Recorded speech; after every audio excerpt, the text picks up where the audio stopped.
Bienvenue dans un autre épisode du Ring Immobilier saison 6. Aujourd'hui, j'ai eu l'honneur de recevoir deux piliers de l'immobilier, Georges Bardagy et Louis-Pierre Mercier. L'épisode a été basé sur le coaching dans l'immobilier. 2025, c'est quoi? C'est l'évolution, la structure, les performances. Tout ça à l'aide de coaching, vous direz? À vous d'en juger. Bonne écoute. Bienvenue dans le Ring Immobilier, animé par Jean-Sébastien Boiteau. En fait, aujourd'hui, c'est deux visions, deux belles visions qui fonctionnent. On va y aller avec le vétéran, si tu permets, LP. Oui. Georges, qui est dans l'immobilier depuis au-delà de 25 ans. Année. OK, moi, tu vois, je voulais juste...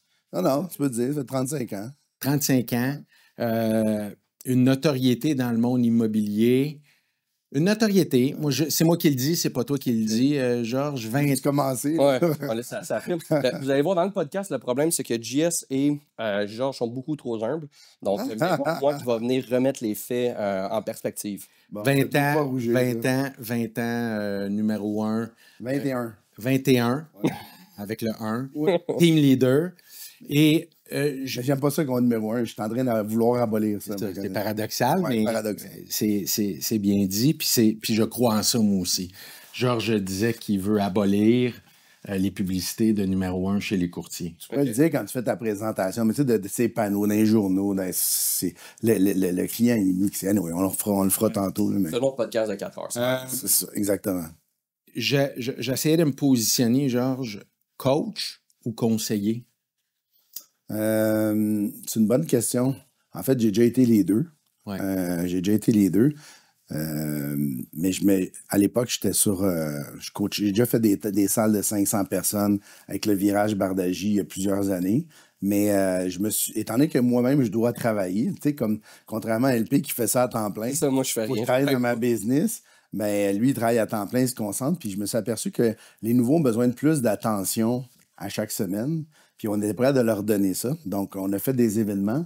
Mais pour être rentable en coaching, il faut que tu aies un abonnement, il faut que les gens viennent. Puis nous autres, c'était pas nous. Fait que là, je me suis concentré dans les dernières années. Je coach plus de 500 leaders d'équipe. Donc là, c'est des gens qui sont arrivés à un certain niveau. Ils veulent commencer leur équipe ou ils ont déjà une équipe. Ils veulent la faire grandir ou ils ont des problèmes de structure, de partage de rétribution, d'employés. De modèles d'affaires. Puis il y a plein de modèles d'affaires qui fonctionnent en immobilier. C'est ça qui est le fun. Puis moi, j'essaie pas d'échanger. Moi, si toi, t'es bon dans ce que tu fais, si t'as appris à avoir des bons clients de cette façon-là, moi, j'essaie juste de les faire aller plus vite puis leur éviter des pièges. C'est ça que j'essaie de faire dans une session. Puis quand ils sortent de cette session de coaching-là, normalement, ils en ont pour 1 an à faire ça. Donc, il n'y a pas de frais récurrents là, que je charge là, tout le temps. Wow. LP, coach immobilier depuis combien de temps déjà? Ça fait 10 ans que je suis dans le domaine du coaching, que je me suis spécialisé pour les courtiers de 6 ans. Belle notoriété auprès des courtiers immobiliers. Sinon, l'école All-In, dont tu as créé et que tu mets de l'avant, peut-être numéro 1 au Québec? Dans le système de coaching? Je vais faire un peu comme les courtiers. Numéro 1, dans le fond, dans une période précise, mois de juin 2022 à 2025 pour Joliette, selon moi. Mais tu sais, numéro 1, tu sais, rendu un peu comme Georges, ce que je vais dire, c'est que je suis fier de ce qu'on... Parce que là, c'est plus moi. T'sais, on pense que là, c'est moi, puis là, je vais mettre plus mon équipe de l'avant. Ouais. Tu sais, on est rendu... il y en a encore 2 autres. On est rendu, aujourd'hui, 17 coachs dans la team All-In. Donc, tu sais, qui sont tous sont tous courtiers immobiliers. Juste moi, dans cette gang-là, qui ne l'est pas. Je sais que tu vas m'attaquer là-dessus tantôt, puis c'est ça qu'il faut. Mais 17 coachs courtiers immobiliers, on a du fun, on a nos valeurs santé, succès financier, puis les relations, fait que c'est la famille. Fait que t'auras beau avoir 70 000 listings, tu vois jamais ta femme, tes enfants, tu manques les moments importants, ben pour moi, t'as perdu par défaut. Même chose que, tu sais, t'auras beau avoir... énormément d'argent, si tu n'as pas le temps pour ta santé, puis ça finit que tu es branché à l'hôpital, ben ça sert à rien. Fait on y va dans une approche qui est vraiment très axée sur la performance, bien sûr, immobilière, mais pas au détriment, justement, du temps. Puis c'est ça que je veux pousser, c'est avoir de l'argent et du temps. Comme all-in, mais avec l'équilibre. Ben, en fait, all-in, ça veut dire, tu sais, les chips, là, mettons, tu vas au poker, tu vas mettre tes chips rouges, tes chips vertes, tes chips noirs, qui vaut, mettons, peu importe combien de dollars, mais c'est ça, all-in, c'est tu mets ta santé de l'avant, tes relations de l'avant, puis ton succès financier de l'avant. Parce que, tu sais, on va s'entendre, vous le savez, vous l'avez entendu 100 fois. L'argent, ça achète juste les deuxièmes choses les plus fun sur la Terre. Les meilleures choses sont sur la Terre. Je sais qu'on peut pas tourner les caméras, là, mais regarde, je vais le faire. Non, je vais tout fucker dans le bon, mais elles sont là pour il y a sa femme, ses enfants. Fait que, tu sais, à la fin de la journée, ça va juste nous permettre de, au lieu de manger du macaroni, ben, vous allez manger du steak.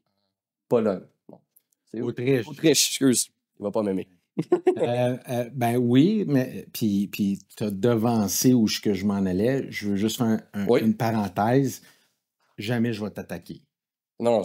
Jamais. Non, mais je sais que tu faisais une blague, mais je suis pas ici pour attaquer. Je suis vraiment ici pour amener... Les questions que le monde se pose tout le temps, puis merci parce qu'on va pouvoir leur répondre. Ouais. Exactement. C'est là que je veux aller aujourd'hui. Tu nous as décrit un peu ce qui était pour toi le succès immobilier. Georges, c'est quoi le succès immobilier pour toi? Le succès, là, c'est d'être bien entouré. Le bonheur, c'est d'être bien entouré. Le succès financier est plus facile à mesurer. Comme il dit LP, tu as fait tant de ventes, il y a des classements qui finissent plus là, dans l'immobilier. Mais la vérité, c'est que as-tu réalisé tes propres objectifs? C'est plus facile à mesurer que la santé. Mm-hmm. La santé, ben, c'est beaucoup de choses, la santé. C'est la santé physique, c'est la santé mentale. Puis après ça, ben, c'est ton environnement, ta santé avec ta famille, tes amis, donc tout ce qui est social. Spiritualité pour certains. Donc, c'est un ensemble de choses. Puis celui qui est mesurable, donc souvent on associe succès à argent. Puis moi, je pense qu'effectivement, c'est un piège. Exact. Bon, on est sur la même page, les trois. Est-ce que vous pensez que les courtiers immobiliers sont axés un peu moins là-dessus? Au début, je le pense, certains. Les gens vont, on ne va pas se le cacher, les gens vont en immobilier pour faire de l'argent. Okay? Puis quand ils s'aperçoivent comment difficile que c'est de créer des liens, toute la charge mentale qu'ils reçoivent, ça a l'air facile. Tu vas chez le client, tu signes un contrat, tu sors avec une grosse commission, mais on le sait tous, ceux qui l'ont fait, que c'est pas facile, qu'il y a 150 tâches qu'on fait de façon hebdomadaire qui sont pas visibles par le consommateur. Donc, eux, il y a un enjeu de payer pour un service pour lequel et où la valeur est difficile à percevoir. Mais nous, on le sait, ceux qui l'ont fait, puis ceux qui le savent puis qui ne sont pas en immobilier, mais c'est la famille ou les amis immédiats des courtiers immobiliers. Les autres, ils savent que pendant un souper, ils s'absentent, s'en vont négocier, puis on attend toujours après papa ou maman qui est en train de travailler. Donc, nous, on le sait, et ils vont là pour peut-être les mauvaises raisons, puis en cours de route, ils s'aperçoivent que, oh, attends une minute, là, je ne vends plus de maison, je fais juste vendre mon temps, puis donc, je dois être bon à contrôler mon temps. Puis c'est là qu'ils vont recevoir de l'aide de coachs divers d'influence, puis ils vont être capables de bien vendre leur temps, puis de garder de viser un certain équilibre. Mais ça, c'est plus facile. Même moi, qui est là-dedans depuis 35 ans, je veux dire, on n'arrive jamais à l'équilibre. L'équilibre, tu es toujours en train de faire des ajustements. On dit de quelqu'un équilibré, c'est quelqu'un qui n'a pas trop d'ajustements à faire au point de vue financier, au point de vue famille, etc., ou au point de vue santé. Alors, comme on appelle le taux horaire. Le taux horaire, exactement. Donc, c'est combien tu vaux de l'heure? Mm-hmm. Ça se calcule. C'est assez facile à calculer, mais les gens ne le font pas. Puis des fois, ils vont embarquer dans leur auto, ils vont faire des tâches pour lesquelles ils pourraient déléguer. Puis c'est là où moi, j'arrive avec un modèle d'équipe. À un moment donné, la plupart, il y a une différence entre un excellent courtier immobilier qui produit puis qui vend, puis un bon leader d'équipe qui est capable de motiver d'autres, inspirer d'autres, s'entourer de gens qui sont forts chacun dans leur domaine pour faire un succès d'équipe. Moi, la seule différence, moi, je trouve qu'un bon courtier va réussir seul ou va réussir en équipe. C'est juste plus le fun en équipe parce que tu es dans un environnement stimulant avec beaucoup de rétroaction, beaucoup d'expertise autour de toi quand tu as un problème, puis beaucoup de joie quand tu as un succès. Je pense que c'est ça la différence. Surtout quand on vient du monde du water polo en équipe. Du sport d'équipe. Du sport d'équipe.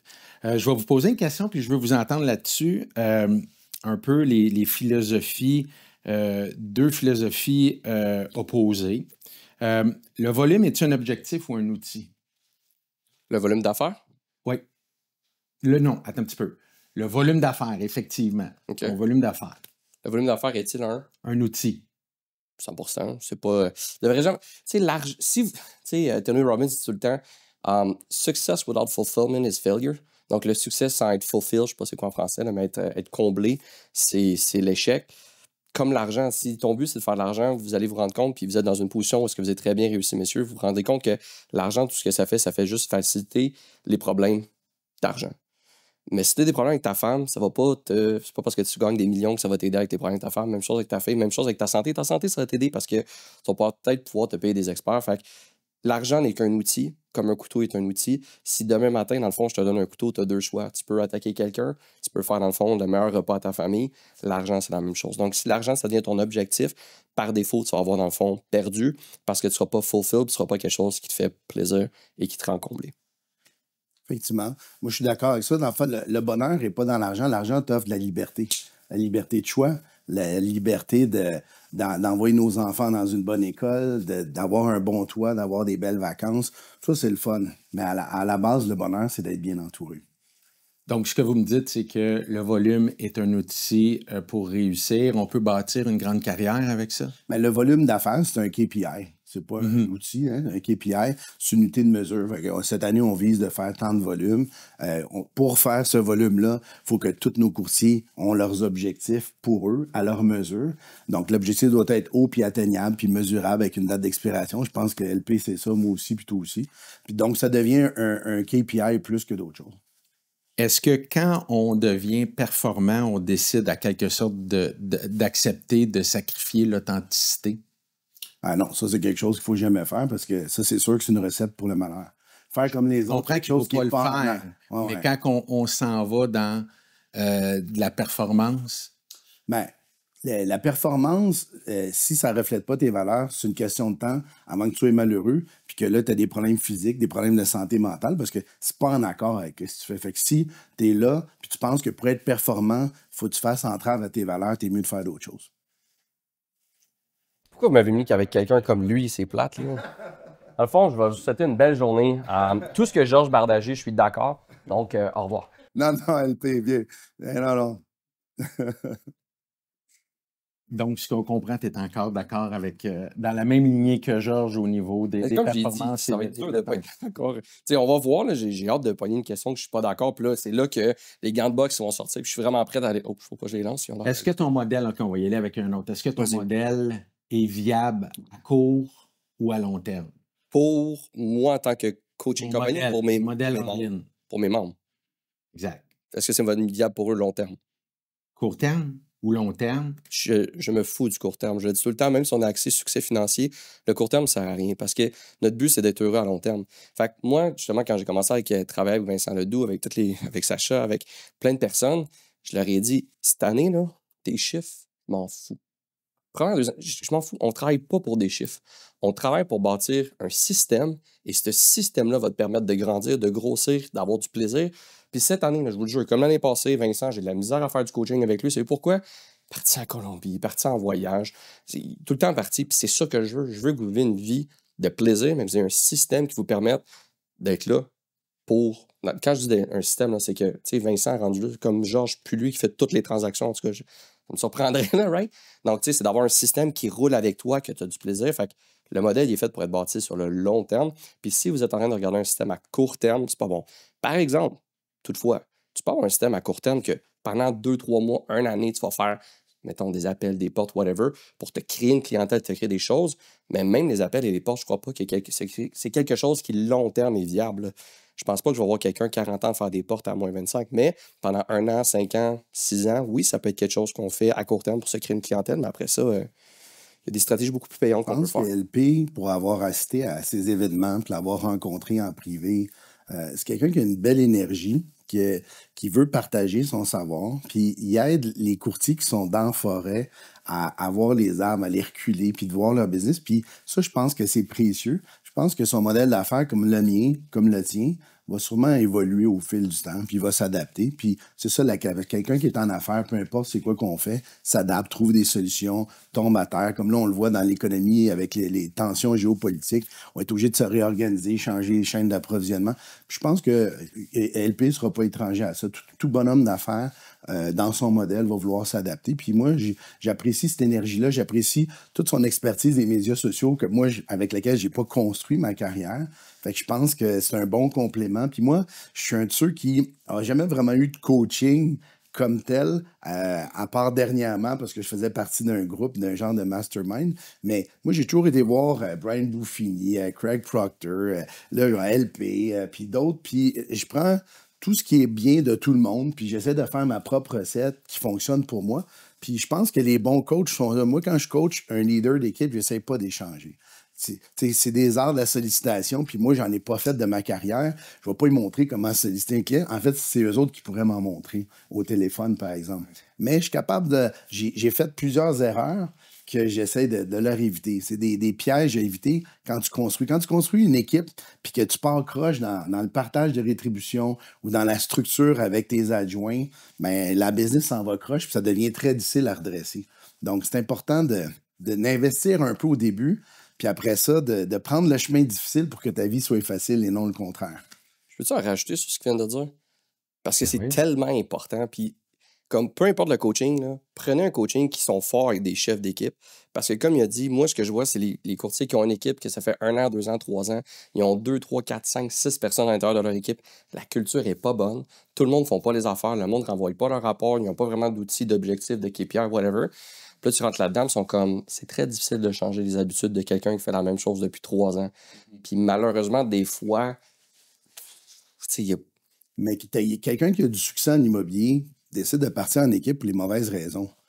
Souvent, il y en a qui ils veulent partir en équipe quand eux-mêmes sont nouveaux, ils sont prêts de se faire vivre eux-mêmes, puis on va tout couler ensemble. Ben, En fait, c'est le premier réflexe qu'un courtier, dès qu'il commence à faire des transactions, regarde. Mais ils voient ça comme un succès, comme c'est pas tout le monde. Il y a du monde qui travaille individuel, puis ils ont beaucoup de succès pendant longtemps, puis ça leur va bien, puis c'est correct comme ça, mais quand tu décides d'aller en équipe, ben, il faut que tu aies assez pour que tout le monde vive. La seule bonne raison de partir d'une équipe, c'est que si tu as trop de leads puis tu n'es pas capable de fournir. Ça, c'est la première bonne raison. Après ça, d'avoir un meilleur équilibre de vie, déléguer certaines tâches, oui, mais ça vient qu'un prix de leadership, un prix de gestion, puis de garder le course qui n'est pas facile. Parce qu'en cours de route, si les affaires vont mal, ça peut être facile. Un leader d'équipe, souvent, il est débordé puis il engage un ami ou quelqu'un qui est présent autour, qui lève la main, au lieu de faire une vraie recherche de poste, des tests psychométriques pour voir, hey, c'est un bon match pour nous autres. Est-ce que je vais m'entendre? Est-ce qu'on partage les mêmes valeurs? Tellement. Sinon, on est voué à l'échec. Puis là, c'est juste de la misère pour le courtier qui rentre dans l'équipe puis le leader de l'équipe pendant une couple d'années avant qu'on s'aperçoive qu'on doit changer ça. Vous avez deux différents systèmes. Reprends-moi, Georges, si je me trompe, mais tu es au taux horaire. Au taux horaire, qu'est-ce que tu veux dire? Avec en coaching. Non, moi, c'est une session de 2 heures. Ils remplissent un questionnaire, le leader d'équipe. Je veux tout savoir sur les chiffres. Déjà, s'ils ne connaissent pas leurs propres chiffres, c'est un problème déjà en partant. Fait que, on regarde les chiffres, on regarde les 10 questions auxquelles ils ont besoin d'aide pour que je puisse répondre. Quand ils sortent de ma session de 2 heures, 2 heures et demie, des fois un peu plus, ils ont passé d'une année pour appliquer tout ce que je leur ai recommandé. Puis donc, c'est comme ça qu'on fonctionne. Puis oui, c'est un taux horaire pour 2 heures. Après ça, il y en a qui reviennent, il y en a qui ne reviennent pas parce qu'ils ont appris puis sont bien corrects. Puis le courtier qui revient, c'est un peu dans le même système.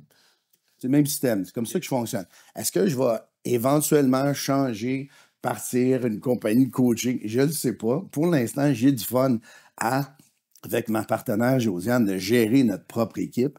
Puis mon autre partenaire, Marc, j'ai 2 partenaires dans la business. Donc, moi, j'ai déjà assez de fun à gérer cette gang-là. On est quand même 46, 47. C'est quand même un bon groupe. Fait que déjà, c'est une job à temps plein. Puis d'inspirer ces gens-là, puis faire des meetings.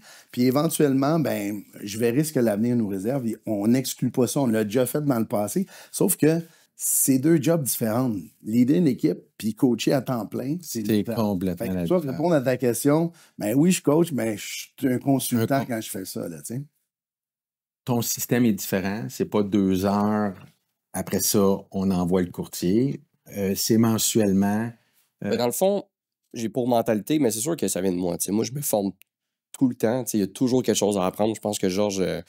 je trouve ça drôle que tu dises que c'est juste depuis cette année que tu fais du mentorat. Je trouve ça fou parce que... Moi, j'en ai fait plusieurs OK, c'est ça. OK, bon. Ça fait plusieurs années. Mal compris. Je donne des conférences aussi. Je veux dire, je vais aller d'un bureau je fais des conférences comme 1h30 de temps. Je vends ça au taux horaire, effectivement, la même chose. Mais je ne fais pas ce qu'on appelle du coaching à proprement dit, c'est-à-dire d'avoir quelqu'un qui signe un contrat pour 12 mois, puis là, il y a des appels toutes les semaines, toutes les 2 semaines ou peu importe. C'est ça que je fais pas. C'est un modèle de... Dans le fond, nous, ce qu'on fait, c'est qu'on a plusieurs types de modèles dans All-In. On connaît de l'extérieur, mais à l'intérieur de All-In, c'est divisé vraiment en 3 sections. tu as la section, dans le fond, pour les courtiers qui sont débutants. Fait que le zéro. Puis dis débutant, c'est avec des guillemets. Parce que nous, on va jamais aider un courtier. En tout cas, Louis-Pierre Mercier, mes coachs, ils pourraient aider, mais on ne veut pas aider au niveau légal. Puis même mes courtiers qui sont avec moi ne vont jamais aider au niveau légal. C'est une question, c'est pas à moi, c'est un avocat ou à ton DA, parce que ceux qui vont payer la facture, si tu te plantes, c'est ton DA. Donc, prends les choses. Nous, on aide vraiment le courtier où est-ce qu'il est rendu. Fait que c'est vraiment du personnalisé en fonction de 3 étapes. Tu as le courtier immobilier qui est au début. Écoute, on va être franc, tu n'as pas tant d'argent, tu struggles financièrement, tu pédales, mais tu en as juste un petit peu en dessous du menton, puis tu survis en immobilier. Fait que ça, on va les aider. Fait que 0 à, c'est des guillemets, environ 150 000. On a un programme qui va être plus axé sur le lead generation. Fait que comment aller chercher des listings là, tout de suite et maintenant, sans avoir à investir en publicité. Fait que tu sais, autre le coaching, on te montre toutes les techniques, réseaux sociaux, appels ou portes, ce que tu veux faire. Tu veux pas faire un peu comme c'est Georges de porte, on va pas te faire des portes, tu veux pas faire des appels, on fera pas faire des appels. C'est ça l'affaire que si tu fais pas, on va te pitcher un gant de boxe, c'est les réseaux sociaux, c'est trop payant pour pas que tu en fasses, mais encore une fois, c'est un conseil. Tu prends les conseils, tu les donnes pas. Mais dans tes cours, t'as des sessions de porte-à-porte, t'as des sessions de comment approcher. Dans le fond, comment on le fait, c'est qu'en one-on-one, en coaching personnalisé, on va avoir, exemple que toi, justement, tu es rendu aux appels parce que tu veux faire ça, bien, le coach va t'enseigner les appels, on va avoir des vidéos par rapport aux appels, on va avoir des scripts par rapport aux appels, puis il peut y avoir justement des sessions de groupe d'appels. Mais après ça, si tu es un courtier qui est déjà avancé et qui n'a pas nécessairement besoin de ça, quand tu es rendu à un coin de 200-300 000-ish, en montant, c'est de la structure que tu as besoin. C'est comment, dans le fond, tout dépendamment où est-ce que tu es rendu, comment créer ton équipe, comment avoir une personne, 2 personnes, comment avoir ton adjoint, comment l'engager, comment... Tu sais, il parlait de tous ces tests-là. La majorité des courtiers immobiliers vont engager pas mal n'importe quel adjoint qui sont juste gentils. Ils ne vont pas avoir de critères de base. Ils ne vont pas se baser sur leur valeur. Fait au début, on va aider ces courtiers-là. Et les courtiers performants, niveau financièrement, mettons, rendus dans 500 000 et plus, qu'on va venir aider. Fait que soit 500 000 ou 1 million, c'est pas mal la même... À part qu'on est rendu dans les 30 de Georges, parce qu'il est vraiment, vraiment trop haut...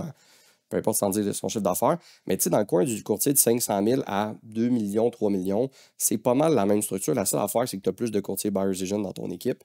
Fait qu'on va venir aider personnalisé par rapport à ça. Tu as combien de clients présentement dans All-In? On a servi ou actif? Actif. On joue tout le temps de 150 à 200. Là, on est plus dans le coin de 200 de membres actifs, mais ça peut fluctuer entre 150 à... Puis quand tu as 200 clients, les clients sont avec différents coachs dans ton système. Ouais. Est-ce qu'il y a un suivi? Est-ce que le client est toujours avec le même coach? Dans le fond, ça va dépendre de où est-ce qu'il est rendu. Exemple on voit que dans ton... Parce que quand il joint, on fait un formulaire de... Je vais dire, mettons, 4 pages. Il y en a 6, il y en a 6. Fait un gros formulaire qui nous dit vraiment c'est quoi tes forces, tes faiblesses, ta santé, ça va comment? T'es-tu stressé, pas stressé? Qu'est-ce que tu vas améliorer? C'est quoi ton objectif de 3 mois, 6 mois, 1 an? Donc, en fonction de tout le formulaire, on sait, OK, voici sa faiblesse. Puis nous, en ligne, on travaille selon la théorie des contraintes. C'est quoi la contrainte numéro 1 dans ta business qui t'empêche d'aller chercher le prochain niveau? Puis quand on parle de prochain niveau, on ne parle pas nécessairement financier, on parle en termes de temps. Les courtiers immobiliers dans ligne s'en foutent de faire plus d'argent. Tout ce qu'ils veulent, c'est faire le même nombre d'argent en ayant, au lieu de travailler 50 heures semaine, 40 heures, en travailler 35 ou 30. Donc, ici, c'est de bâtir tranquillement à travers les années ce système-là pour aller leur libérer dans le fond du temps. Ouais, ça se peut pas qu'il y en a pas un dans ta gang qui veut faire plus d'argent. Non, mais... Moi, j'en ai plein qui veulent de la croissance, ça, c'est clair. Ouais. Mais ce qui arrive dans notre business, là, je pense, c'est il y a beaucoup d'ego. Hein? Je ne sais pas de quoi tu parles. L'ego. Les trophées. Tu sais, moi, à un moment donné, je coachais un leader, puis je peux pas te nommer, mais il faisait plus qu'1 million. Puis là, le trophée diamant, là, ça en va sur le stage, puis tout le monde, hey, bravo. Hein? Puis là, à un moment donné, j'y regarde les chiffres, puis à la fin de l'année, ça faisait 80 000. Wow. Là, je dis, regarde, lève-toi la tête, là, regarde, tout le monde dans mon bureau là, fait tout plus d'argent que toi. Ça n'a pas d'allure. C'est pas une business que t'as. Là, t'es juste fin. Ah, le monde, il t'aime, ils s'en vont pas, c'est sûr. Okay, c'est pourquoi tu payes toutes les dépenses, ils font quasiment toutes les commissions. À un moment donné, ça prend une bonne dose d'humilité en immobilier. Puis je pense que les gens en affaires, en amour, puis en immobilier, ils font des choses pour l'ego. Puis moi, je dis toujours, ego is no amigo. Oh! J'aime ça. Pas faire des erreurs. Tu amènes quelque chose qui est important. Vous avez quand même une responsabilité sur les épaules d'une carrière de gens qui se donnent certainement all-in. Tu parles de dépenses versus revenus. Est-ce que vous avez non seulement la pression de performance sur le terrain, mais est-ce que vous avez des gens qualifiés pour lire un budget, pour évaluer les coûts, pour le tour du cadran? Ben, c'est tes élèves, pas toujours. Il y en a qui c'est des bons vendeurs, qui ont bien travaillé, ils ont plein de clients, sont fins, sont bons en immobilier.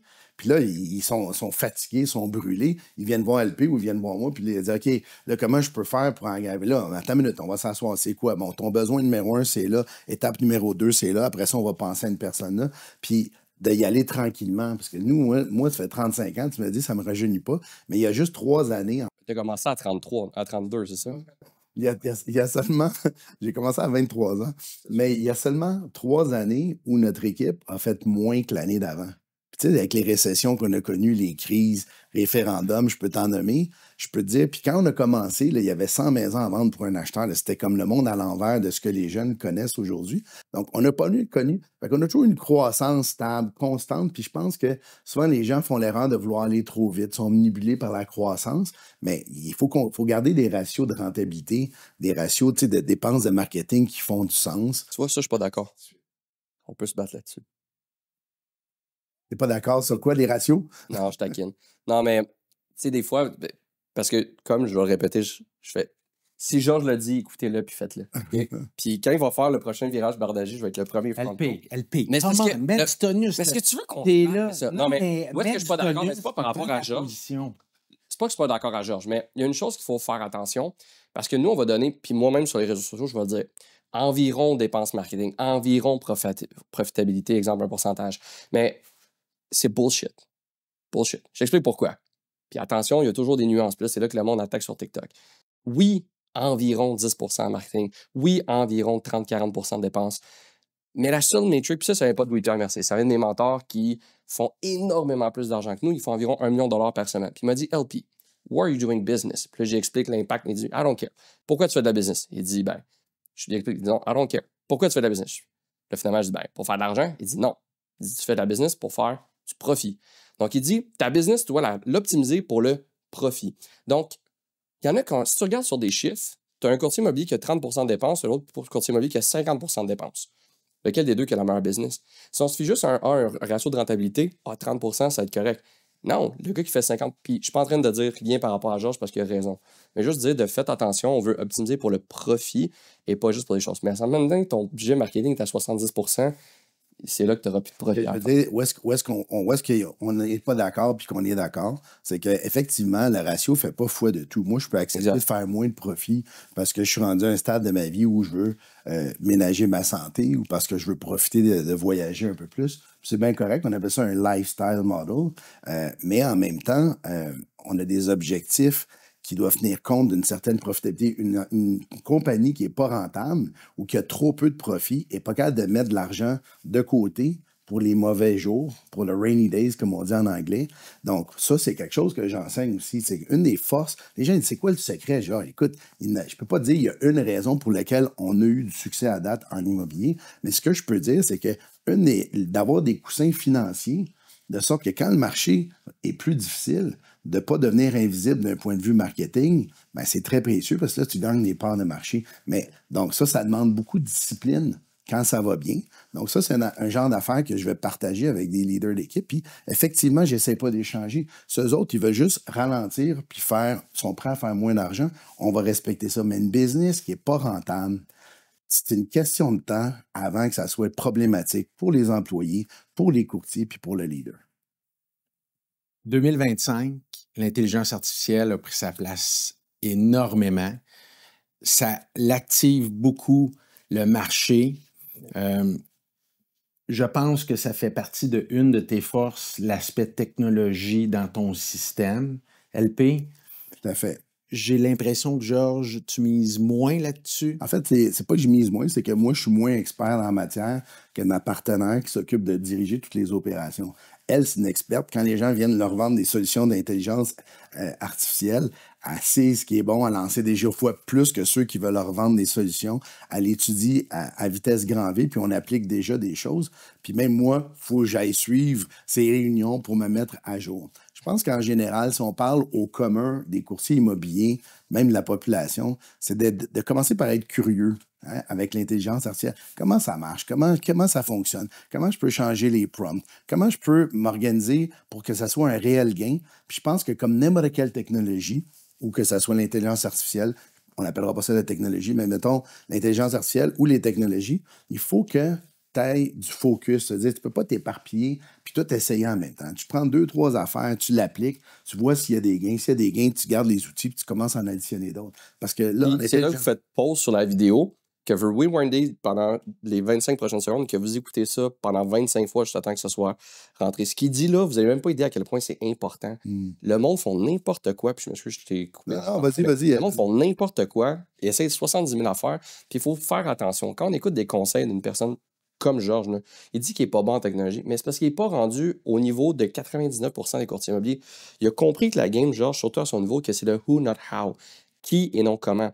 Donc, Georges, même s'il s'intéresse, il est bien plus payant à avoir des personnes dans son équipe qui, eux, s'intéressent à l'intelligence artificielle, qui, eux, vont l'implanter dans son entreprise, que lui de commencer à savoir tout comment prompter parce qu'il est bien plus payant de faire du marketing, faire des vidéos, être à... Je vais sauter là-dessus. Quand tu enseignes aux courtiers comment fonctionne, comment exploiter, est-ce que dans ton système, tu n'es pas mieux de dire aux courtiers, voici quelqu'un qui est pro, va avec lui, au lieu de l'enseigner comment... Ben, je suis content. Non, mais j'aime tellement que tu me poses la question parce que moi, ça fait des années, mettons au niveau des réseaux sociaux, que je dis aux courtiers, OK, voilà, tu sais, ils ne voulaient pas tout faire de vidéos, pas de faire de posts. Puis là, je faisais une formation là-dessus. Après ça, je leur mettais des scripts. Après ça, je leur mettais des affaires. Puis je leur mettais tout. Puis ils ne le faisaient pas. Puis avec l'intelligence artificielle, je me suis dit, c'est bien trop compliqué pour qu'ils commencent à eux à tout apprendre ça. Comment faire un chain of prompt, chain of thought. Fait que justement, à la dernière journée privée All-In, j'ai créé les robots All-In qui aident à faire 1 million de choses pour les courtiers immobiliers. Fait qu'ils n'ont pas besoin de savoir comment utiliser. Ils cliquent. Si tu sais littéralement cliquer un clic gauche sur ta souris, tu es capable d'utiliser les robots All-In. Puis les robots All-In, c'est basé justement sur l'intelligence artificielle qui vont t'aider à faire 1 million de choses pour te faire sauver du temps. Donc, exemple, que ce soit au niveau de tes réseaux sociaux, que ce soit au niveau de tes posts Facebook, que ce soit au niveau, dans le fond, des vidéos TikTok, que ce soit au niveau...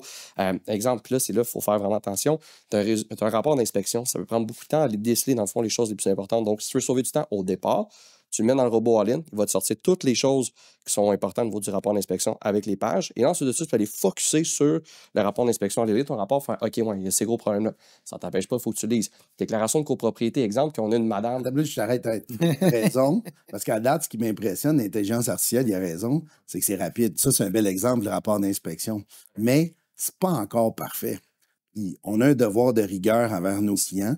Puis l'autre chose, c'est l'authenticité.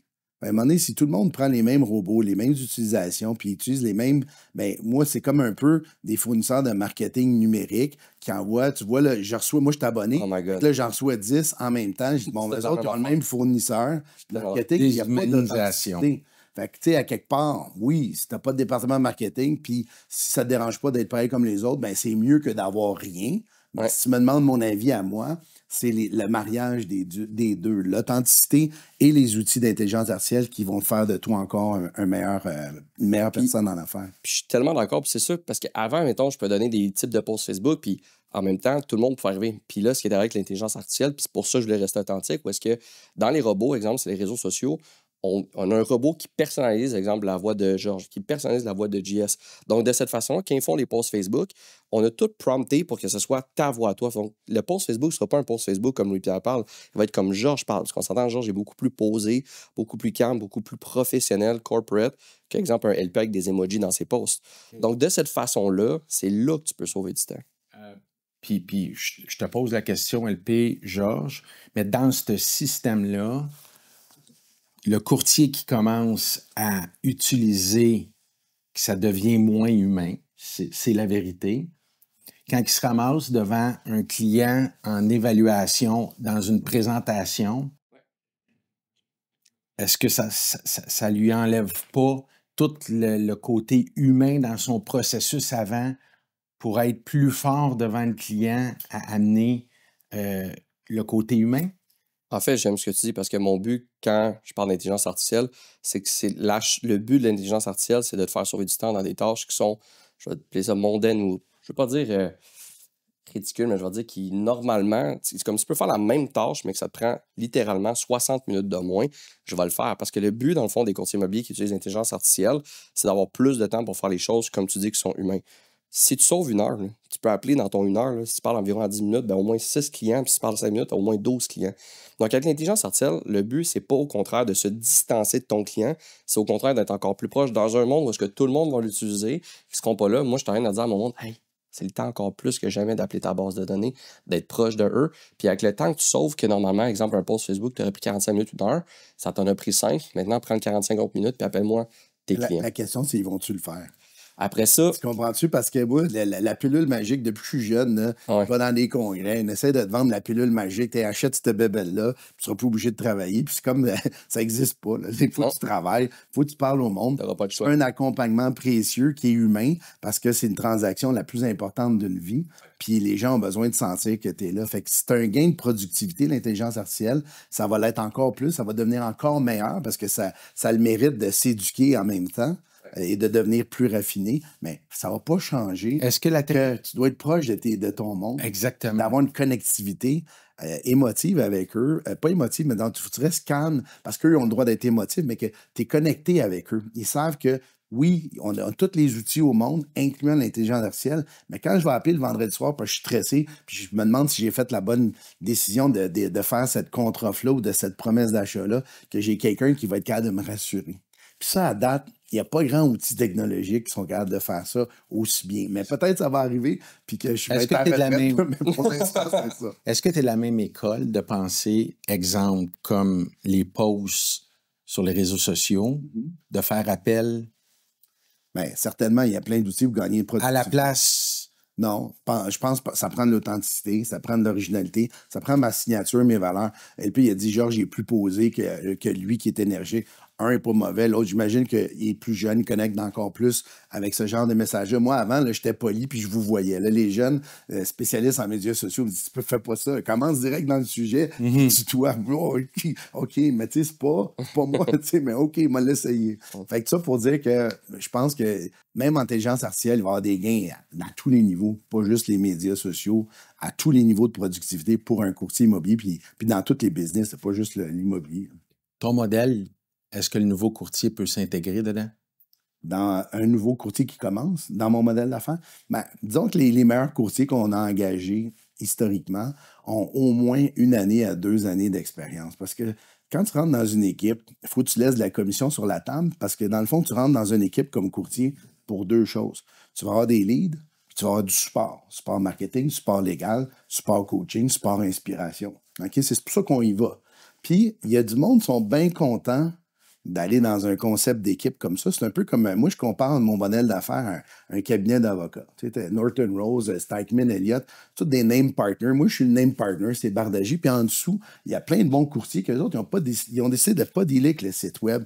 Ils ne veulent pas engager de staff. Ils ne veulent pas faire des vidéos. Eux autres, là, tout ce qu'ils veulent, c'est faire des transactions, puis s'occuper de leurs clients, puis ils le font bien.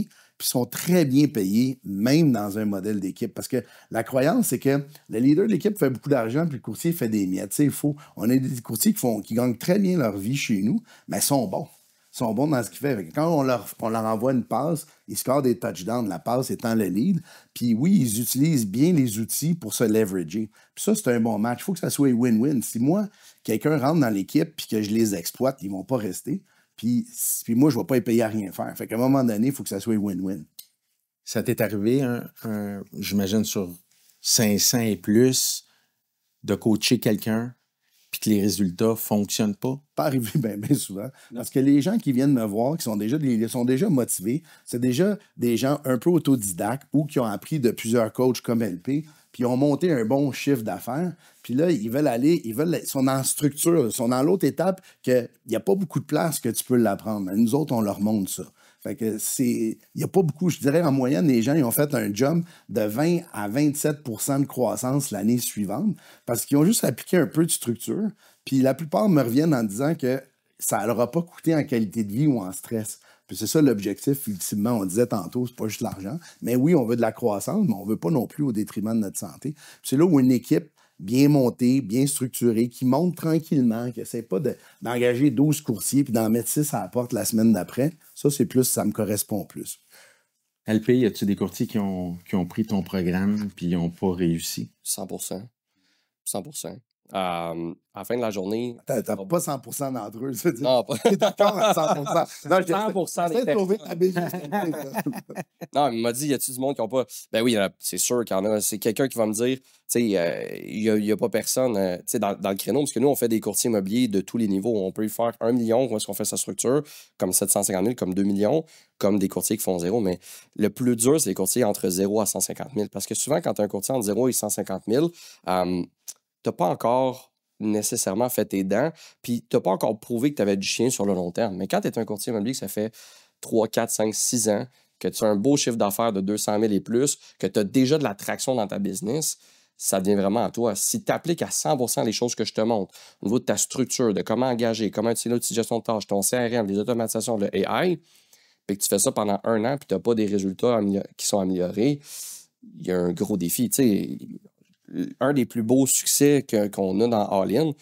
on en a beaucoup, tu sais, des Véro Monnier, comme, tu sais, elle n'aime pas ça que je dise son chiffre d'affaires, mais on va dire un haut 6 figures qui prend 3 mois de vacances par année, littéralement, là, dans le sud, off. Vincent Ledoux, qui par accident cette année, puisque dans sa compagnie, lui, il y a pour le plus grand nombre de transactions, par exemple, solo, duo, moyenne équipe, puis grosse équipe. Puis pour les moyennes équipes, il est terminé numéro 1 au Canada pour le plus grand nombre de transactions. Puis c'était pas notre goal. Notre goal, c'était genre, hey, relax, il y a eu des gros défis personnels dans sa vie dans l'année passée. Beaucoup de choses ont changé. Il a pris beaucoup de temps à chasse, beaucoup de temps en voyage. Puis on arrive avec ça, puis j'étais comme, let's go. Fait que le but final, oui, on a des gros résultats dans All-In, du monde qui explose ça. Mais à la fin de la journée, ça serait de mentir, je te dis que 100% des personnes, c'est impossible. Parce que si je te donne un plan d'action, je peux donner le plan d'action à tout le monde. Si tu le fais pas, tu n'auras jamais de résultat. Exact. Dans chaque business, il y a des défis et des faiblesses. C'est quoi la faiblesse à All-In? On t'aidera pas au niveau légal. Fait que si tu veux venir signer avec nous pour avoir des conseils sur comment remplir une PA, les courtiers peuvent te donner des petits tips, mais on ne donnera pas de conseils légaux. Fait que si tu veux avoir ça avec nous, ils l'auront pas. Mais tu sais, on va être bientôt 20 courtiers là, qui sont coachs avec nous. Qui vont pouvoir se prononcer à donner... Non, on ne prononce jamais au niveau légal. Okay, mais donc, c'est pas une faiblesse. Une faiblesse dans l'entreprise. Je connais des compagnies coaching qui vont le faire. Mais nous, nous autres, par exemple, on a 3 courtiers dans l'équipe qui sont avocats. Autres, ça va bien. Ils ont leur permis au barreau, ils ont le droit. On ne veut pas mélanger les tâches. On est quand même des courtiers immobiliers, on ne fait pas du droit à temps plein. Mais disons que quand la directrice des opérations est avocate, c'est sûr que tu as de la crédibilité au point de vue loi. On a 2 autres courtiers qui le sont. On a une courtière, ma sœur, qui est architecte de formation, un autre qui est évaluateur agréé. Fait que c'est toutes des compétences qu'on veut additionner. Une des valeurs dans l'équipe Bardagie, c'est d'être le plus compétent possible. Fait que d'avoir juste ton permis, se passer, on encourage tout le monde à apprendre. Oui, il y a la formation continue, puis on veut qu'il en fasse, mais aussi d'autres choses, puis du dépassement. Puis à la fin de la journée, it's the skills that pays the bills. C'est ça qu'on vend aux clients. On vend des compétences, de l'accompagnement. Puis LP a raison de dire que c'est pas tout le monde qui réussit, puis c'est pas de sa faute à lui, il fait une bonne job. C'est parce que c'est pas tout le monde qui est prêt à recevoir l'enseignement puis mettre les heures. Eux autres, ils ont la pensée que ça va être facile. Magique. Ceux-là, t'as beau le meilleur coach au monde, ils vont pas réussir. C'est quoi la faiblesse de l'équipe Berder? Ouais, une des faiblesses qu'on a, je trouve, c'est au niveau perception. Quand tu grandis, je dirais pas une faiblesse, mais plus un défi qu'on a, c'est, écoute, on a 35 ans en business, il y a des années d'expérience. J'ai des courtiers, ça fait 20 ans qui sont avec moi, 18 ans, 14 ans, 12 ans. C'est des très bons courtiers qui gagnent des très bons revenus. Puis, quand on va prendre un contrat, on est en compétition, puis je trouve qu'avec toute cette expérience-là, ce marketing-là, cette efficacité, on charge le même prix qu'un courtier qui sortirait de l'école. Puis des fois, ça me renverse. Tu dirais pas, un avocat d'expérience qui a 20 ans d'expérience, il ne charge pas le même prix horaire qu'un stagiaire. Mais en immobilier, là, je trouve qu'on voit ça. Ça, je trouve que c'est difficile. L'autre faiblesse ou défi qu'on a, c'est que les gens ils pensent une grosse machine puis qu'ils n'auront pas de service personnalisé. Alors que c'est faux. Il y a toujours 1 ou 2 courtiers responsables de chaque dossier, puis tous les autres ne partagent pas l'information avec eux. Ça veut dire que les autres sont responsables, puis il y a un mur là, puis les autres s'occupent de ce client-là. Personnalistes, ils répondent rapidement, puis il y a toute une machine, fait qu'il y a beaucoup d'accessibilité. On refuse aucune visite, que ce soit lundi matin, mercredi après-midi, dimanche, en autant que le client est d'accord, on va ouvrir puis on fait visiter les propriétés par un courtier en règle. Puis ça, c'est difficile à vendre dans un spot de 20 secondes. Tu sais, ça prend du temps à l'expliquer. Fait que la perception, c'est une grosse machine ou que Des fois, on vend des condos à 300 000 puis des maisons à 10 millions. Puis les gens qui ont une maison à 300 000, ils disent ben, Georges, avec toutes ces grosses maisons, mon petit condo, il les intéressera pas. Puis ceux qui ont une maison à 10 millions, ils vont dire ben là, Georges, j'ai des condos à 300 000, il fait pas assez de luxe. Fait que nous, là, c'est big or small, we sell them all. Puis ça, c'est en marketing. Puis là, tu as des clients qui t'ont croisé puis qui t'ont dit j'ai mis ma maison à vendre, je pensais pas qu'elle était assez grosse pour vous la donner, M. Bardagy. C'est ça, oui, effectivement. Ou ma fille a acheté, puis là, elle est dans le trouble. Ma fille ou mon fils a acheté, puis il me demande des conseils, parce que moi, je suis courtier de famille depuis longtemps, mais ils ont acheté en passant directement par le courtier inscripteur. Puis là, ils me demandent des conseils, puis ils disent on voulait pas te déranger. Mais ça me dérange. Dérange-moi, puis ça va pas me déranger. C'est un petit peu ça, les défis qu'on a. Je te dirais, en gros, c'est ça. Pour le reste, ça fait 35 ans, ça va bien, puis on a beaucoup d'avantages dans notre métier que des fois on sous-estime parce qu'on retient le stress, mais on n'a pas de mauvaise créance. C'est pas nous qui supportent l'inventaire quand il se vend pas, pas nous qui payons les hypothèques, les taxes, tout ça. Donc, et quand ça va mal, ça prend pas grand-chose, ça aille bien. Donc, je pense que ça, c'est des avantages qu'on sous-estime en immobilier, mais parce qu'on est toujours dedans, parce qu'on est fatigué, parce qu'on se plaint de tout. Les courtiers se plaignent de tout, l'économie, les taux d'intérêt, le manque d'inventaire, surplus d'inventaire. Mais à la fin de la journée, on a quand même, on est dans un bon secteur d'activité. Quel coach ou consultant immobilier t'a inspiré? Bien, plusieurs, comme je disais. T'as le droit à un. Ben, Brian Buffini, c'est celui qui ressemble le plus à moi. C'est-à-dire que de fonctionner par référence, 66 de nos clients ont été référés par un autre client. Puis mieux que ça, écoute, une affaire qui me fait plaisir que je dis, là, puis écoute, j'en ai quasiment les larmes aux yeux à chaque fois. J'ai 24 personnes présentes, des courtiers immobiliers, que toute leur vie, ils m'ont compétitionné dans le quartier où je travaillais à Montréal. Puis, arrivé à l'âge de la retraite ou âgé ou avec la maladie, même ceux qui étaient concurrents dans d'autres bannières m'ont confié la vente de la propriété. Wow. On va dire, quand ta compétition t'engage pour te donner leur actif le plus important à la fin de leur carrière, c'est parce que tu dois faire quelque chose de très bien. Puis on l'a fait avec beaucoup de succès, mais aussi sans piler ses pieds à personne parce qu'on est aussi reconnu comme une équipe qui collabore très bien. Les courtiers sont très contents. On a tous les documents. Il y a quelqu'un qui vient ouvrir la porte. C'est très facile de faire une transaction avec notre équipe et ça, c'est très apprécié. Fait que moi, là, ça, c'est une de mes plus grandes fiertés, c'est ça. C'est de faire, oui, d'avoir un succès financier puis une réussite, mais de la faire de la bonne façon, puis en faisant avancer notre profession. Pas penser juste à nous autres, qu'est-ce qui est bon pour l'équipe Bardagy, mais ce qui est bon pour la profession aussi. Sans dire Georges Bardagy, c'est qui le coach qui t'a le plus inspiré? Ouais. Ça dépend du niveau de carrière, hein, parce que quand j'étais plus petit, moyen, grand, il y a des personnes qui ont des impacts profonds dans ma vie, mais ne serait-ce que Tony Robbins, juste pour en dire un. Tony Robbins. Ouais. Sinon, Joël Bilodeau. Ouais. Quand on parle Québec, il y a un de mes amis qui, un conseil, une chose qu'il m'a dit, a littéralement changé ma carrière et ma business pour l'amener à un autre niveau. Parce que j'avais le potentiel, mais je faisais une grosse erreur. Puis en changeant juste ça, c'est là que ça l'a... T'es un déclic. C'est quoi le conseil qu'il t'a donné? Aussi simple que c'est, parfois, on entend plein de conseils dans des podcasts comme ça, puis ça passe sous le vent. Mais me regarder dans les yeux, il m'a choqué les dit mon LP, là. Tu vas arrêter de faire 70 000 choses. Là. Tu vas te focusser sur une affaire, une niche, une affaire. Tu as le potentiel, va l'exploser. J'ai fait OK, j'arrête de servir toutes les autres que les courtiers immobiliers. Puis me voici. À défaut de vous nommer, autre que vous, qui est le meilleur courtier au Québec? Le meilleur coach courtier au Québec? Le meilleur coach courtier, à défaut de le nommer, ouais. Je peux. C'est quoi les critères de sélection, tu sais? Les critères? Ça dépend tellement ce que tu veux parce que ça va dépendre de la personne. Parce que j'en ai.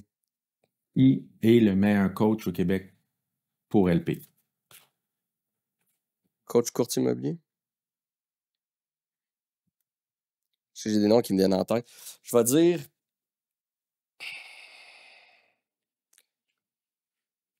Ouais, parce que c'est un gros claim, là, plus ça va être sur vidéo. Le meilleur coach pour courtier immobilier. Sylvia trouve ça drôle.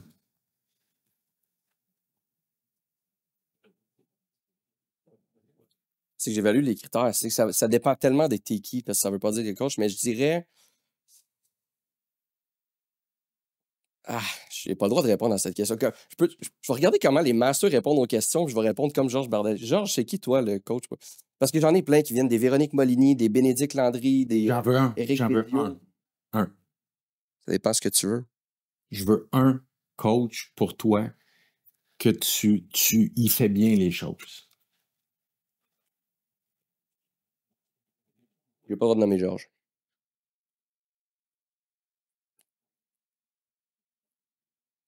J'essaie de voir mon équipe parce que même juste dans mon équipe, il y en a tellement qui sont des machines de guerre, mais c'est pour des raisons différentes. Okay. Parce que c'est un petit courtier.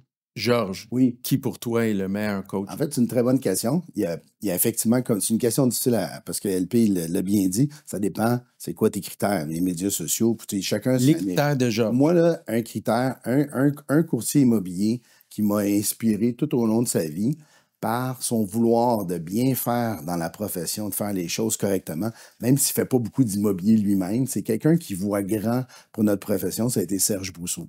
Serge Brousseau, qui est le propriétaire de Remax du quartier, qui a été président de la Chambre immobilière, qui a été président de l'OACQ. Lui, il a donné de son temps pour faire avancer la profession. Puis, c'est sûr qu'il n'est pas dans la cuisine comme nous. Il n'est pas un habile, il ne fait pas des médias sociaux comme LP peut le faire ou être un artiste de l'intelligence artificielle parce que ça fait quand même déjà longtemps qu'il est là. Mais c'est quelqu'un qui est inspirant et inspire les gens à faire mieux. Puis juste ça, je pense que je nommerais son nom à lui. Ben, j'ai le droit de répondre en international, sinon? Je suis d'accord. Puis ce que j'aime de Serge, sans le connaître moins bien que toi, c'est que l'humilité est là aussi. Puis il va être capable de dire, ça, je suis moins fort là-dessus. Ça, je suis plus fort là-dessus. Puis ça, pour moi, ça a une grosse valeur. Là, on a besoin des leaders qui veulent faire avancer. Puis là, je pense qu'on est dû pour d'autres leaders plus jeunes pour faire avancer. LP en est un à sa façon, même s'il n'est pas courtier immobilier, il est comme coach. C'est pour ça que je l'ai invité. Et puis, ça serait le fun de voir d'autres courtiers qui réussissent bien de faire avancer la profession, pas juste penser à leur poche ou leurs résultats, puis qui donnent. C'est très gratifiant de donner, en fait. Moi, j'ai beaucoup de retours de gens qui disaient « Georges, tu m'as inspiré » ou « Georges, je t'ai vu, tout le monde en parle, tu nous représentes bien. » Tu sais, veux pas, ça flatte l'ego, c'est gratifiant, mais moi, je suis comme, c'était un de mes objectifs, quand j'étais très jeune, à 23 ans, de quitter cette profession-là puis la laisser en meilleur état que quand je suis arrivé. Puis ça fait partie de mon quotidien. Mais je pense que Serge avait la même chose. Puis là, on est dû pour avoir d'autres leaders plus jeunes. J'ai hâte de voir qui va lever la main. Est-ce que ton modèle de coaching, LP, pourrait s'appliquer dans autre que des modèles immobiliers? C'est une bonne question. 2025? Oui, 100%. Là. On a adapté pour les courtiers immobiliers, mais je ne vais pas dire n'importe quelle entreprise. Il faut peser ses mots parce que c'est très large, mais beaucoup d'entreprises qui pourraient bénéficier, dans le fond, du modèle d'All-in. Parce qu'à la fin de la journée, une entreprise, tu peux diviser ça en 3 grosses catégories. La première catégorie, c'est la gestion, dans le fond, de l'entrée des leads. La deuxième grosse partie de l'entreprise, c'est la conversion des leads. La troisième grosse partie, c'est les opérations. Oui, dans les opérations, il y a beaucoup de choses, là, le recrutement, les finances, tout ça, mais All-in, on vous aide dans ces 3 grosses sphères-là. Ouais. Jean-Sébastien, j'aimerais ajouter d'autres choses. Ça, c'est coach au Québec, tu m'as parlé. Mais qui coach d'une façon quotidienne les courtiers de l'équipe Bardagie? C'est Josiane Pépin, qui a été elle-même 20 ans courtière excellente à faire des très bons résultats, travailler de la bonne façon.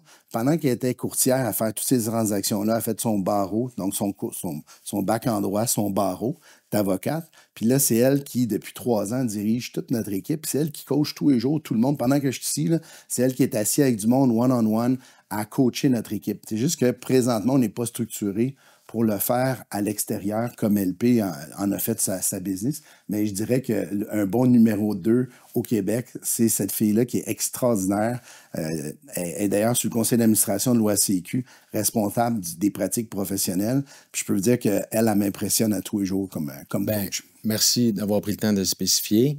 J'ai une question aussi, j'ai hâte d'avoir votre réponse. Georges, est-ce que tu es à l'aise de...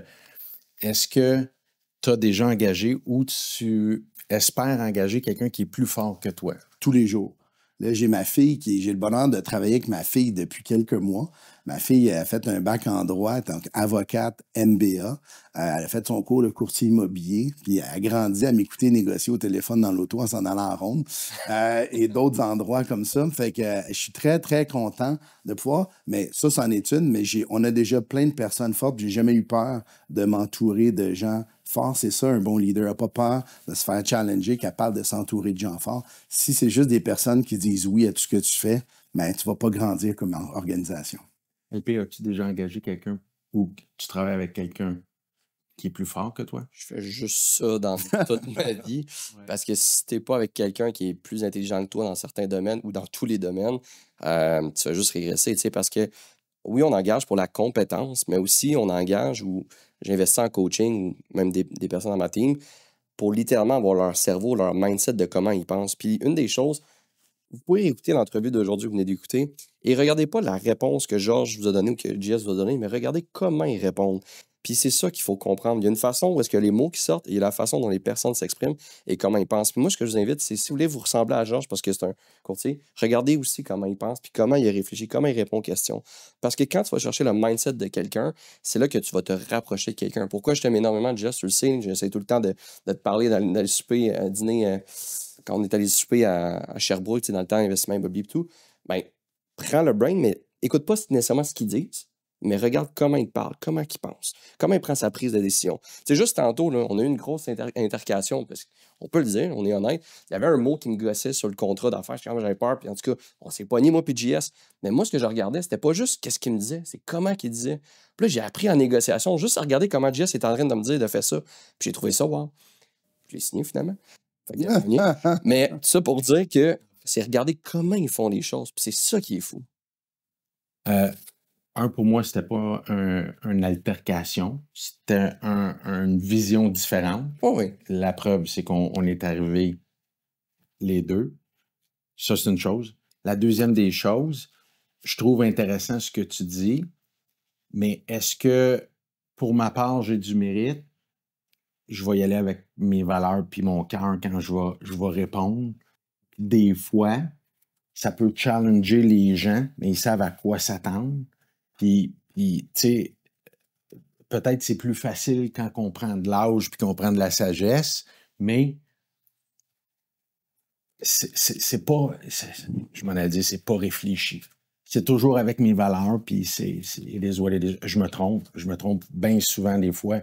Mais si je le dis avec mes valeurs, puis mes principes, puis que je me suis trompé, je vis bien mieux. C'est ça qui fait leur skills, puisque c'est votre naturel, puis c'est ça qui est beau. C'est bien beau. C'est vrai. T'en penses quoi de ça, Georges? De ce que tu viens de dire, l'altercation. En fait, je pense qu'avec l'âge, effectivement, on est moins impulsif, on est un peu plus réfléchi. Notre nature va quand même sortir, nos défauts, nos qualités. Moi, je suis un impatient, jamais assez vite, jamais assez gros. C'est comme, je suis impatient, puis là, j'ai appris à l'être avec mes clients. Hein, t'as comme pas le choix, là, tu fais comme pas y bousculer. Puis après ça, avec mes courtiers. Puis là, maintenant, il faut que j'apprenne avec mon staff, avec les partenaires. Tu sais, c'est jamais facile. Mais je pense qu'à la fin de la journée, je vous ai écouté. Toi, il parlait d'altercation. Tu dis c'est un changement de vision. Dans le fond, là, c'est quoi qu'on fait, nous autres, là, toute la gang ici? On communique. On communique. Mais on là, les outils de communication doivent s'arrimer. Puis si tu as des gens qui sont intègres, bienveillants, puis un peu plus patients que moi, ben, on finit toujours par arriver à s'entendre. Puis c'est ça qu'il faut juste faciliter la communication, puis de se mettre dans la peau de l'autre. Moi, je pense qu'en négociation, tu te mets dans la peau de l'autre, ben, tu as de l'empathie, puis ça t'aide à aller plus loin, à comprendre beaucoup de choses, puis à trouver des solutions. Puis à la fin de la journée, en immobilier, ce qu'on fait, nous, on trouve des solutions. Oui. Merci, la sagesse. Ça me fait plaisir. Je suis tanné d'être le vieux sang. LP, le jeune fringant. Oui, le lion. LP, je pense que c'est une bonne question que je dois te poser parce que tu te la fais poser souvent. Mm-hmm. Puis la meilleure place ici pour donner la réponse de cette question-là, ben je pense que c'est une belle plateforme pour la dire. Oui. La question, c'est... Oui, jeune femme. T'es pas courtier immobilier, t'as pas pratiqué le métier de courtier immobilier sur le terrain, Tu réponds quoi à ceux que LP, comment peut enseigner l'immobilier s'il n'a pas été courtier immobilier? C'est tellement une bonne question. Puis la première question, je vais poser. Quand tu prends du coaching ou de la formation, c'est quoi la chose numéro 1 que tu veux? Des résultats? Tu prends des coachings pour quoi autre chose? Tu prends pas un coaching parce que le gars il est beau, gentil ou il a un veston noir ou bleu. Mais je pense que la Ouais. raison numéro 1 pourquoi ils prennent du coaching, c'est parce qu'ils se sentent seuls. Si tu es dans une équipe, tu n'as pas besoin autant de coaching. Mais quand tu es tout seul puis que tu réussis bien, mais c'est seul, c'est long. Quand ça va mal, tu sais, comme tu es tout seul, tu es down, c'est le fun de parler à quelqu'un qui va te craquer. Puis quand ça va très bien, c'est le fun de parler à quelqu'un qui va te féliciter. Puis je pense que LP, sans être courtier, est capable de bien remplir ce rôle-là. Mais en fait, oui, ben, c'est gentil, d'un. Mais le monde prend du coaching pour des résultats. Principalement, tu prends parce que tu as un défi que tu vas améliorer ou ça va bien, puis tu vas aller plus vite, etc. Puis moi, qu'est-ce que je dis, c'est regarde jamais qu'est-ce que la personne fait. Parce que ça sert à rien. Je connais beaucoup de courtiers immobiliers qui font des gros chiffres qui seraient des terribles coachs. Regarde dans le fond les résultats que cette personne-là a amenés. Puis si tu regardes le track record de All-In, tu regardes les personnes que j'ai coachées, tu regardes les personnes que mes coachs coachent, c'est énorme. Puis après ça, si on dit « Ah, mais il n'est pas courtier », sais-tu quoi? Tu vas avoir le bénéfice d'avoir tout l'avantage de tous les outils qu'on a, que moi, je ne suis pas courtier. Puis de toute façon, ce sera probablement à 80%, pas moi qui va te coacher. C'est un courtier immobilier qui est actif dans le terrain en ce moment qui va te coacher. Fait que rendu là, je suis d'accord dans le temps, mais à la fin de la journée, regarde juste les résultats de la personne et non qu'est-ce que la personne. Parce qu'il y en a qui réussissent qui ne seront pas bons pour toi. Quand tu payes un entraîneur personnel ou un coach, tu payes pourquoi dans le fond? En gros, il y a beaucoup de monde qui paye un entraîneur personnel parce qu'ils savent que s'ils payent, il va falloir qu'ils se présentent et qu'ils vont être imputables. Fait que tu vas chercher du focus, de l'imputabilité. Puis même si le programme n'est pas 100% adapté à ce courtier-là, juste ça va les faire progresser. C'est ça que je pense, moi, du coaching en général. C'est pour ça que j'encourage tout le monde à aller prendre du coaching, puis de prendre un peu, puis de faire leur propre recette. À la fin de la journée, il faut quand même que ça soit en accord. Puis je suis certain que les meilleurs coachs, toi, tu n'essaies pas de changer tout le monde. S'il y a quelqu'un qui est bon, tu essaies juste de le faire progresser. Mais juste le fait de payer, ça amène du focus puis de l'imputabilité. Je suis d'accord. Je vais ajouter qu'il y a une nuance, mais il y a une belle nuance pour moi. Ce que je veux d'un coach, c'est pas nécessairement de devenir le plus productif. Je veux devenir le meilleur. Puis ça, il y a une différence. Ouais, mais c'est quoi le meilleur?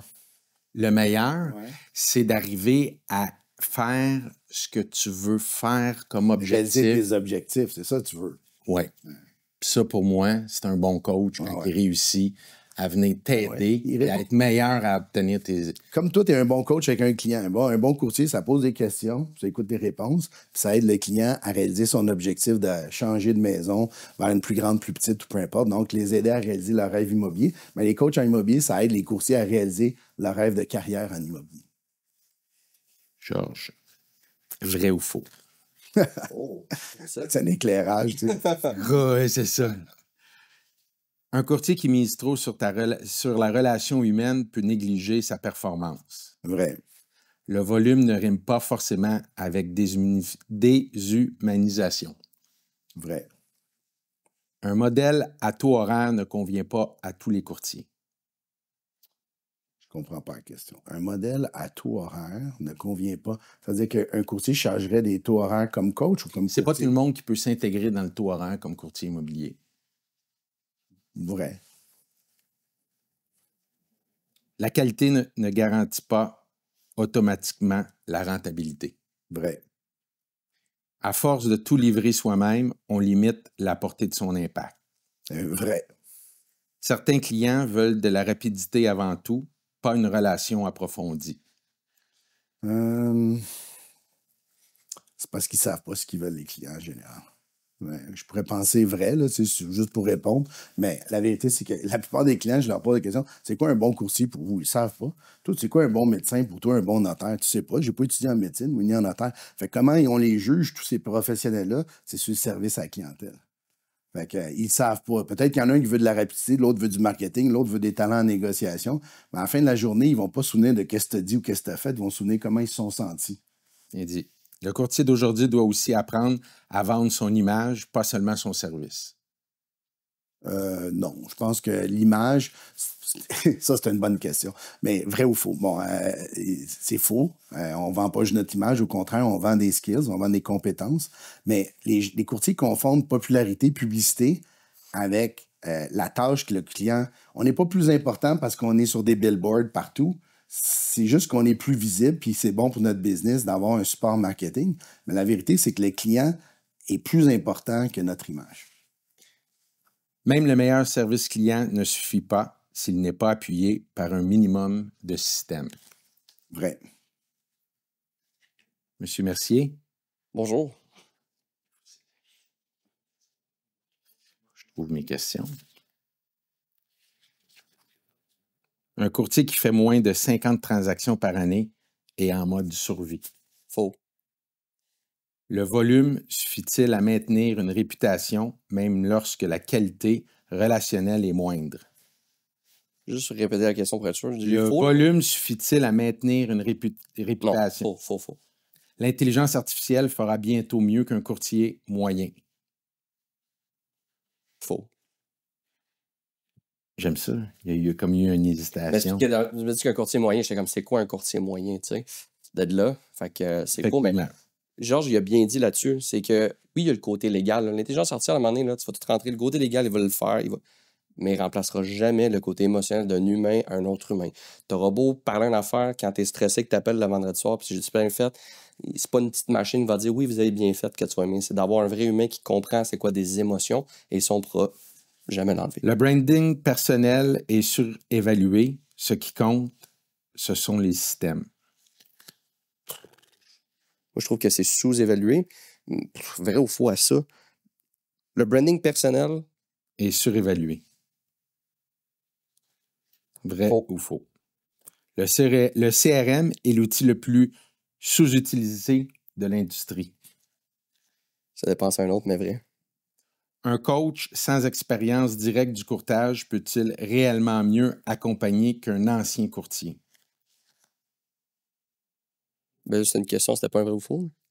Ben, c'est un vrai ou faux pour toi. Un courtier immobilier expérimenté? Un coach sans expérience directe du courtage peut-il réellement mieux accompagner qu'un ancien courtier? Faux. La majorité des courtiers sont trop occupés et exécutés au quotidien au lieu de prendre du recul pour développer leur entreprise. Les questions sont trop longues. Je pensais juste à ma question d'avant. Parce que je veux faire une affaire. Tu sais, je dis faux. Si, mettons, un Georges Bardagy qui a été sur le terrain, apprenait toutes les skills que LP connaît au niveau de l'intelligence artificielle, je ne pourrais pas me battre contre lui. Sauf que la question est, est-ce qu'un courtier immobilier expérimenté connaît toutes les affaires que je connais? Amenez-moi un, je vais prendre son coaching. Ça, c'était trop un but. L'avant-dernière question. C'est pas facile, les vrais ou faux, parce qu'effectivement, on peut élaborer. La majorité des courtiers sont trop occupés à exécuter au quotidien au lieu de prendre du recul pour développer leur entreprise. Vrai. Un courtier sans plan de prospection automatisé est voué à stagner. Faux. Bravo, les gars.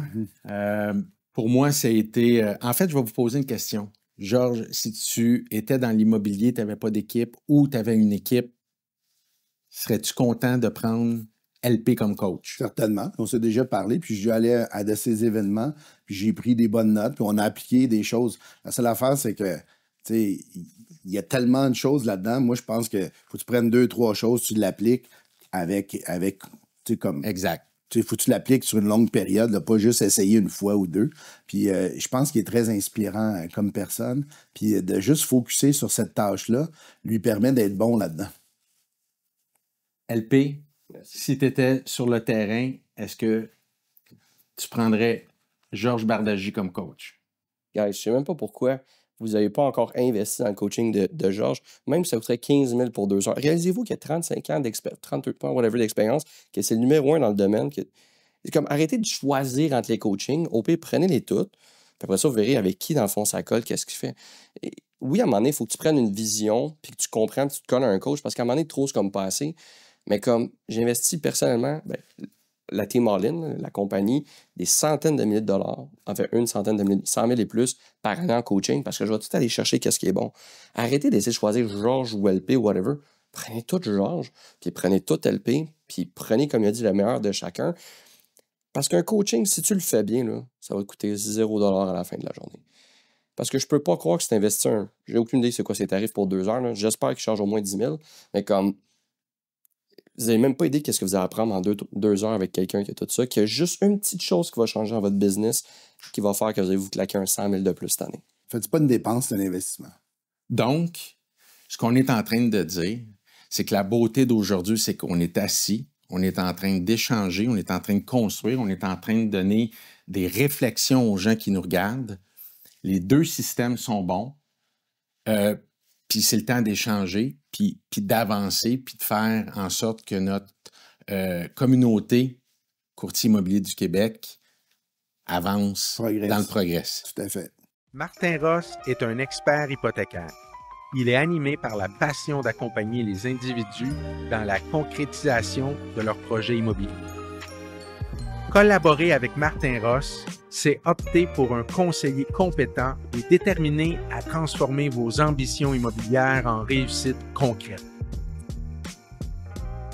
Photographie, vidéo, visite virtuelle, vidéo immobilière, As Valet est votre partenaire de succès. Il travaille main dans la main avec les courtiers pour garantir que leur propriété captive l'attention. Leurs médias sont de la plus haute qualité, assurant que chaque listing attire et retienne l'attention. Au-delà de la technologie, ils comprennent l'importance d'un service client de premier ordre et c'est ce qu'ils s'engagent à offrir à chaque étape. Pionniers de la technologie de la réalité virtuelle, ils adoptent les innovations pour garder une longueur d'avance dans le secteur immobilier. Une seule adresse pour tous les besoins de mise en marché d'un courtier, simplifiant ainsi le processus et garantissant que chaque mandat se démarque. Leur capacité à s'adapter rapidement aux nouvelles tendances et besoins du marché font de eux un allié inestimable pour tous les courtiers. Les restaurants-bars Zibo proposent une cuisine de type californienne haute en saveurs et en couleurs. Couronnez votre expérience gourmande avec leur carte de vin sélectionnée pour tous les goûts. Goûtez à l'expérience Zibo, une aventure 100% québécoise.